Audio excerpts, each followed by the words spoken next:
Hey everybody, welcome back to my third week on Michelle Talks Language. And I thought today a really fitting topic is one that kind of hits everyone at some point when they do a language learning journey.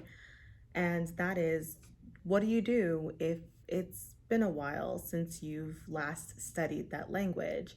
What do you do if you've taken a short or even very long hiatus from language learning? How do you get back on? How do you get past the feelings that come with it so that you can go back to doing the thing that you love? And at first, I kind of want to start with very, very few adult language learners who are out of school are going to have the ability to study a language immersively for 8 hours a day, 5 to 7 days a week.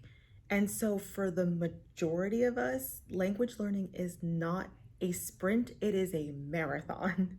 We are all kind of realizing, for those of us who have done it for a few to many years, we're very well aware that language learning is a gradual, stepped progress.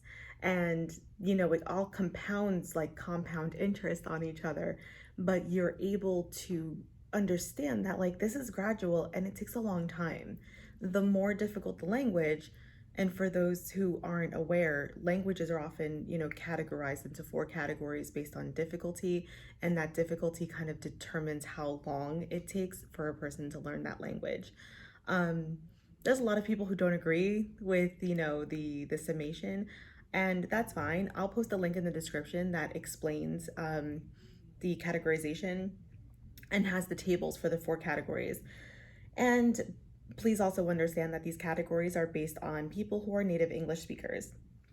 So, obviously your mileage may vary. If you are a native Japanese speaker, this is going to be very different. The categories may be completely flipped for you.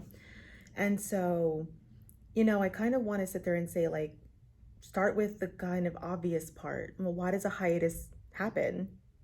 Why do we end up taking short, sometimes very long breaks from learning the languages that we love to learn? And I think, some of the answers are pretty standard. If you're a parent and you have kids, sometimes time is just the issue. Maybe work has been really rough lately. Maybe you're taking care of a parent.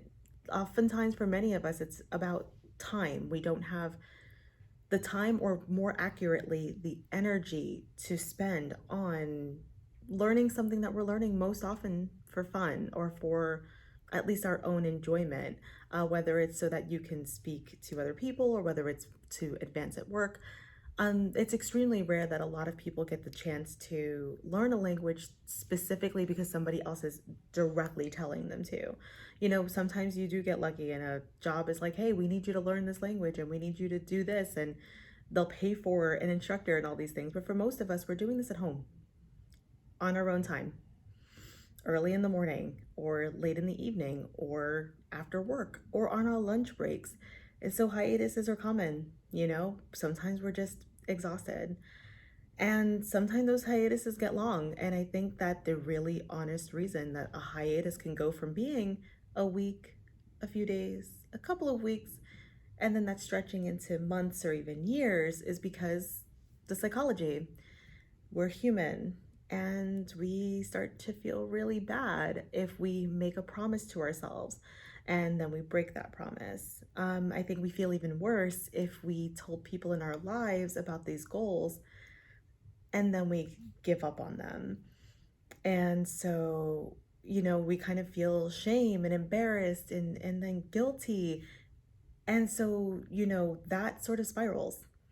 Anybody who's ever, we've all dealt with bad feelings before. If you've ever felt badly about, not doing something to the best of your ability or not doing something the way that you wanted, you can, completely commiserate and understand that, like, that spiral is dangerous because the longer you stay in those horrible feelings, the longer that hiatus is going to happen, the harder it's going to be to get back into studying. And so, what I want to say is the first step in getting back into your language learning, journey would be to shake it off. for lack of a better way to put it. You have to just let go of the fact that, sure, you made a mistake. We're human. You're going to make mistakes. I make them, you make them, we all make them. But the sooner you're willing to let go of the fact that you made a mistake and get back onto, the horse, as it were, you can get back into doing what you love and getting back into, studying and accelerating, and the less lost time that you have, the better.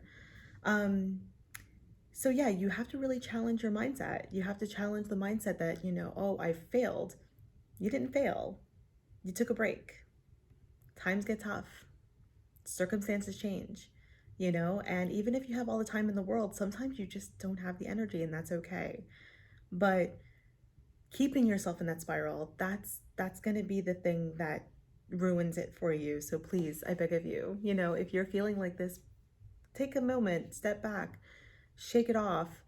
And then the next step would be to realize, back into the mindset. Before you leave the psychological, we have to stay in there for one more thing. Why did you stop? Because if it's that you have, newborn twins and you're exhausted, that's pretty clear. And I think, that's a pretty easy way to sit there and say, like, yeah, I don't have the time for this. But if it's because you were grinding in an intermediate level in whatever language you're learning, and you're just not getting anywhere, you feel like you haven't learned anything new in months, and you're completely disillusioned, that's a very different reason. And that very different reason is going to need a very different solution. A person who's just had two twins, may want to just wait a while or figure out super quick 5-minute ways that they can, absorb some vocabulary. But somebody who's just no longer interested, no longer feels that fire because they've been grinding for 6 months, a year, 2 years in a language, and they're not seeing the progress that they want, that's heartbreaking. And that, if you just think that you're just going to be able to shake that off and go right back into studying, you will. For a week, maybe two, heck, maybe even a month, before you fall right back into it. Because in the beginning, you'll be really excited that you got back into it and you're back in the game, and that's great. But that will very quickly fall off, and you won't be able to ride that high forever. And so you have to really sit with yourself and think, why did I stop? Is it because I don't love this language anymore? Is it because I no longer have a reason to study this language anymore? Is it because I'd really rather just completely stop learning this for a while and shelve it and start on another? Whatever your reasons are, they just have to be real for you. And they can't be real for someone else. They can't matter to somebody else. It has to matter for you. And so I ask you to evaluate why you stopped. And please, please be honest with yourself. Because if you give yourself 100 reasons that aren't true, you'll be back exactly where you were a month from now. And then you'll be even angrier or more upset or more disillusioned. And that's the last thing that I want for anyone who's learning a language. And the next thing I would say is reevaluate your plan. And if you don't have a language learning plan, it might be a good time to make one. And that's something I was actually thinking about covering in the next week, would be like, what does a language learning plan look like for somebody like myself, somebody with a full-time job? But if you do have a plan, or even if you don't, it'd be a really great idea to take 5 to 10 minutes to sit down and go over it. Because there's very good chance that your plan and your amount of energy don't match. If you don't have enough hours in the week to match that plan is going to be so overwhelming. And you're just going to look at it and think, I can't do this. I don't have time for this. Why do I bother spending my time on this anyway? And so I really implore you to just take a little bit to really see, is this plan realistic? Is it feasible? Is it something I can actually do? And does it excite me? Or do I look at it and just feel like a lot of dread? Because if you're dreading it, I promise you 100%, you're not going to do it. That's human nature. And that's important to know about yourself, because I think truthfully, I think that applies to literally every single one of us. And so another thing I would say too is lower your barrier for re-entry. If you're hesitant because you're not sure, like, oh, I failed this before, failed, and I don't think I'm going to be very good if I try again, well, probably if your bar is up here and you're like, I'm going to get back into this, I'm going to study an hour a day, 2 hours, however long. Instead, tell yourself, you know what, my very first week, I'm just going to do 15 minutes a day. I'm just going to study for 15 minutes a day, and it's going to be enough. And those 15 minutes a day will just get me back into the swing of things. It'll get me back into the habit. Might even be a really good way to say, you know what, I'm going to try 15 minutes in the morning and 15 minutes in the evening and see which one I like better. Because sometimes we just pick the wrong time of day to study. I used to love studying at lunchtime when I had an hour-long lunch and I used to go into the office.